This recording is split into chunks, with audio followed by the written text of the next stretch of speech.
eu tinha uma expectativa de conseguir chegar ao Congresso, estava lutando para isso, mas jamais imaginaria que seria o mais votado, com a diferença de votos que foi, mais de 100 mil votos na frente dos outros. Jamais imaginaria que seria 5% de todos os eleitores paranaenses. Para ter uma ideia, se projetar esses 5% para São Paulo, seria 1.300.000 votos. Seria também o mais votado em São Paulo. E jamais imaginaria que teria votos em todos os municípios paranaenses, e são 399, viu, Leda? As pessoas mandaram uma forte mensagem com tudo isso, que foi a mensagem de que o apoio à Lava Jato no Congresso, ao combate à corrupção, segue fortíssimo. As pessoas querem mudança, querem transformação. É verdade. A corrupção se não é o maior, é um dos maiores problemas brasileiros, né? E a gente não vê o final do túnel nisso, né? Toda hora tem a qualquer momento aparece uma coisa em edição extraordinária de corrupção. É impressionante. Leda, isso acontece porque as causas não são mudadas. São atacados alguns escândalos com algumas prisões que logo passam, os personagens têm suas sentenças anuladas, os casos prescrevem, e o pilar central da grande corrupção brasileira, que é a impunidade dos corruptos, segue lá de pé. Eles sempre conseguem impunidade. Então, o crime acaba compensando, o desvio do dinheiro público acaba compensando, valendo a pena. Eu vi você falando em 5 motivos para combater a mega corrupção política. Quais seriam esses 5 motivos? Legal, Leda. Vamos lá. Primeiro motivo para a gente combater a mega corrupção política: o volume de dinheiro roubado. Quando a gente fala de mega corrupção política, a gente está falando de quê? A gente está falando dos grandes, maiores esquemas sistematizados de corrupção no país, que foram Mensalão e Petrolão.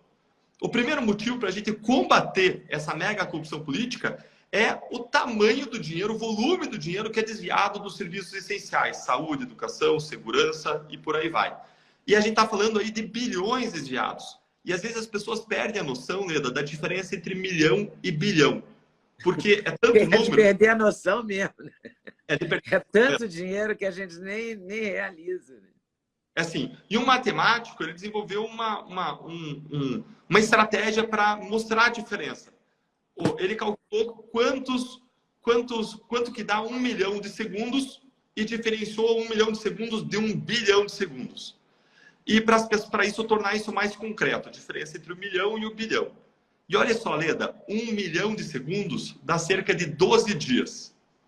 Já 1 bilhão de segundos dá 32 anos. 32 anos. Essa é a diferença entre um bilhão. Caramba! E agora se fala que não teve corrupção, né? O candidato Lula fala isso, que não teve, que não foi bem assim e tal. Mas se não teve corrupção, por que devolveram tanto dinheiro? De onde que tiraram esse dinheiro, né? Exato, exato. A narrativa do PT sempre foi de passar a mão na cabeça dos seus corruptos. Veja o que aconteceu com José Dirceu, ou melhor, o que não aconteceu com José Dirceu. Ele foi condenado como um personagem central do Mensalão, foi condenado depois na Lava Jato, e ele segue lá no núcleo duro petista. Isso indica que, na verdade, a corrupção não era um desvio do padrão dentro do partido. Não, a corrupção é um modo do partido fazer o seu negócio prosperar. A corrupção é um modo deles rodarem. É isso que indica a complacência, a concordância deles com os grandes personagens, João Vacari e tantos outros, praticando a grande corrupção brasileira. E isso para ficar só no ponto, o volume da corrupção. Quando se quiser, a gente avança e vai avançando, tá? Pode ir avançando. Cadê os outros 4 pilares? Bom, vamos para a segunda razão para a gente combater a grande corrupção política brasileira. É a ineficiência econômica que ela gera. Existem vários estudos que mostram que grande corrupção gera baixos índices de desenvolvimento econômico e social. E países com baixos níveis de corrupção têm altos índices de desenvolvimento econômico e social. Existe uma correlação inversa. Mas é mais quando a gente está falando dessa macro-corrupção que aconteceu no governo do PT, o que eles faziam era aliar uma parte da elite política com uma parte da elite econômica, eram os campeões nacionais, para engessar, para fraudar a liberdade econômica. Eles criavam um sistema em que empresas ganhavam contratos, prosperavam no país, não porque elas eram eficientes economicamente, não porque elas inovavam operacionalmente, mas ganhavam os grandes contratos públicos porque elas corrompiam, elas pagavam propina para largar na frente. Essa é uma deturpação da lógica econômica. Aí essas grandes empresas, valia mais a pena para elas ter um setor de operações estruturadas, uma controladoria para pagar propina, do que ter um setor de inovação tecnológica e operacional, do que ter um setor de compliance, de obediência de regras, por exemplo. Tem método. Tem método, Leda. É um sistema que foi gerado, né? Isso é terrível. E mais, essa grande corrupção, ela implica também ineficiência econômica, para ficar só nesse segundo ponto, que é o econômico. A grande corrupção, ela faz com que o governante, ele queira fazer contratos ineficientes, aqueles elefantes brancos, aqueles imensos estádios que nunca mais vão ser usados, porque esses grandes projetos, eles permitem o desvio de grandes volumes de recursos. E aí a gente viu serem construídas refinarias que nunca vão se pagar, a gente viu ser comprada uma refinaria de Passadina que nem refinava o tipo de óleo brasileiro, a gente viu Passadina ser comprada com superfaturamento de 700 milhões de dólares, a gente viu eles encomendando navios-sondas desnecessários que custavam mais de bilhão, e esses navios-sondas ficando parados em alto mar, Leda, porque não tinham o que fazer, ao custo de 500 mil dólares por dia. Isso tudo mostra o tamanho da consequência, da implicação econômica da grande corrupção. Isso para ficar na segunda razão. Então, a gente viu, em primeiro lugar, o volume do dinheiro desviado. Em segundo lugar, a gente viu que essa macro corrupção, essa mega corrupção, ela gera uma podridão econômica, uma ineficiência do sistema econômico. Ela acaba com a ideia de um capitalismo regular. Ela gera um capitalismo que é chamado de compadril, em que quem prospera é quem paga a propina e não quem inova na eficiência, inova operacionalmente. E quando você quiser, a gente vai para o terceiro ponto, tá? Eu vou seguindo a dinâmica aí. Não, pode ir para o terceiro ponto. Vamos lá, então. Terceiro ponto, terceira razão para a gente combater essa mega corrupção é a fraude eleitoral que ela gera. Mensalão e Petrolão foram a maior atentado consumado, não é ameaça, não é risco à democracia, maior atentado consumado à democracia brasileira desde a redemocratização. Isso porque o dinheiro do desvio feito pelo Partido dos Trabalhadores, o Partido dos Trabalhadores alocava uma grande parte desse dinheiro no seu negócio. Vamos dizer assim, ele reinvestia o dinheiro no seu negócio. E várias pesquisas mostram, Leda, que quanto mais dinheiro a pessoa investe numa campanha eleitoral, maior o número de votos que ela recebe. Vários pesquisadores mostram isso, Jairo Nicolau mostra isso. Então, quando você vê milhões desviados investidos em campanha, essa é a maior fraude à eleição da história do Brasil. Quando você pega 100 milhões de dólares do Sérgio Cabral, que ele tinha em contas no exterior, se ele, em vez de botar o dinheiro no bolso, porque o Sérgio Cabral fez uma corrupção de enriquecimento próprio. Se ele fizesse como o PT, investisse isso em campanha, Leda, quem não ganha uma eleição investindo 100 milhões de dólares? E a gente está falando de um ex-governador. Então, imagina os esquemas do PT que controlavam todos os ministérios. Caramba! Será que a gente está vivendo isso nessa eleição também? É difícil descobrir porque a corrupção acontece embaixo dos panos, né? Agora, eu não tenho dúvidas que eles desviaram, não milhões, eles desviaram zilhões de reais no Mensalão, no Petrolão, e até hoje esse dinheiro pode estar por aí. Veja que o Gedel Vieira Lima foi descoberto anos depois com 50 milhões de reais num apartamento. Um apartamento cheio de mala. Exato, mala de viagem e caixa de papelão. A questão é, quantos apartamentos de Gedel Vieira Lima existem por aí? É verdade. Meu Deus. É desesperador, né?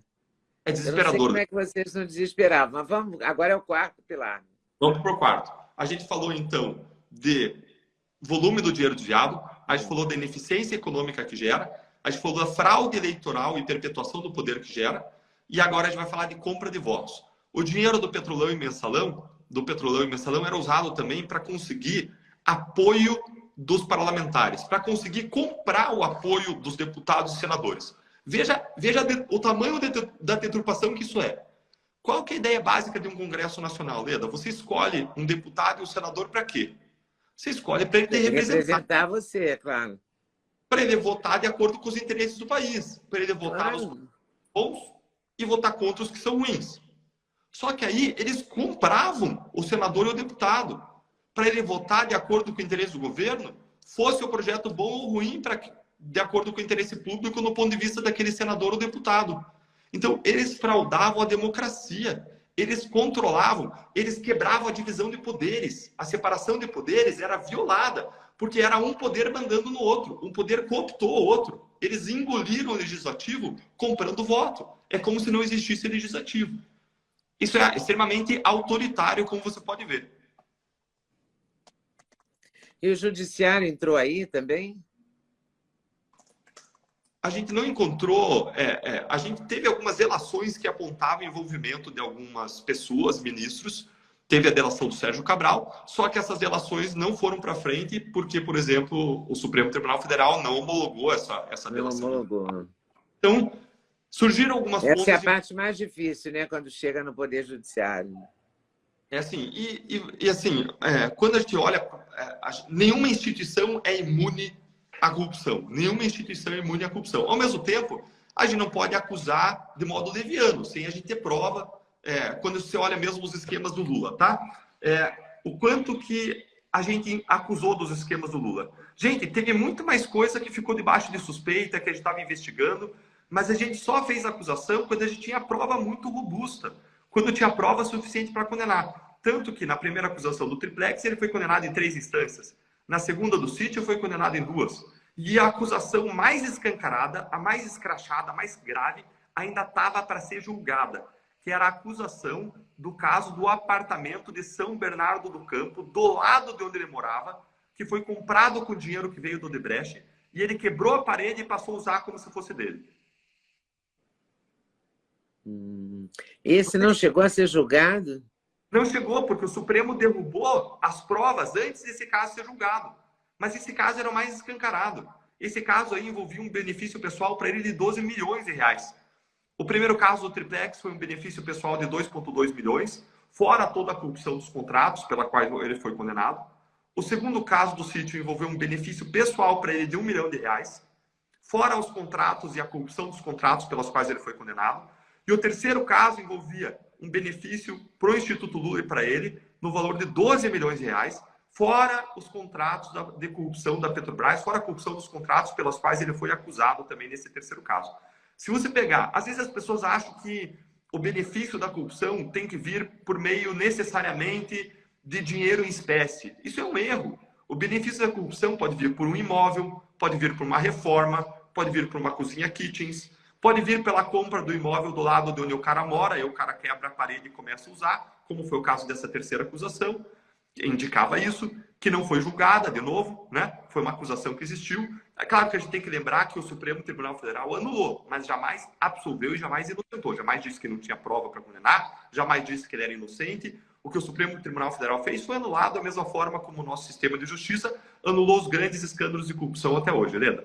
Gostou do corte que você acabou de ver? Vale a pena conferir com certeza, né? Então vai conferir muitos outros cortes no canal de cortes Leda Nagli. É claro que a entrevista completa você vai conferir no YouTube Leda Nagli, canal Leda Nagli do YouTube, você não pode perder de jeito nenhum. Valeu, tô te esperando, hein? Vem nessa!